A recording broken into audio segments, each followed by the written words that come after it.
ലോകത്തിലെ ഏറ്റവും വലിയ നിശാശലഭങ്ങളിൽ ഒന്നാണ് സർപ്പശലഭം. കഴിഞ്ഞ ദിവസമാണ് ഞാനിതിനെ ആദ്യമായിട്ട് കാണുന്നത്. ദക്ഷിണേന്ത്യയിലും ശ്രീലങ്കയിലുമാണ് ഇവ കൂടുതലായും കാണപ്പെടുന്നത്. ലോകത്തിലെ തന്നെ ഏറ്റവും വലിയ നിശാശലഭം ഇതായിരുന്നു എന്നാണ് കരുതിയിരുന്നത്. എന്നാൽ പഠനങ്ങൾ പ്രകാരം വടക്കേ ഓസ്ട്രേലിയയിലും മറ്റും കണ്ടുവരുന്ന ഹെർക്കുലീസ് നിശാശലഭം ഇതിനേക്കാളും വലുതാണ്. സർപ്പശലഭങ്ങൾക്ക് ഏറിയാൽ 2 ആഴ്ച മാത്രമേ ആയുസുള്ളൂ. ഇവയുടെ ആവാസ വ്യവസ്ഥയിൽ നിന്നും അധികം ദൂരമൊന്നും ഇവ പറന്നു പോകാറില്ല. രാത്രി കാലങ്ങളിലാണ് ഇവ കൂടുതലും സഞ്ചരിക്കുന്നത്. പല രാജ്യങ്ങളിലും സിലിക്ക കളക്ട് ചെയ്യുവാനും മറ്റുമായി ഇവയെ വ്യവസായ അടിസ്ഥാനത്തിൽ വളർത്തുന്നുണ്ട്.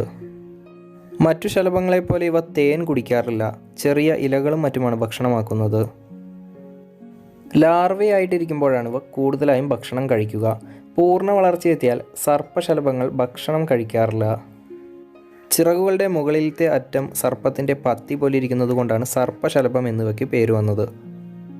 ഇതിൻ്റെ ശാസ്ത്രീയ നാമം അറ്റാക്കസ് ടാപ്രോബാനിസ് എന്നാണ്.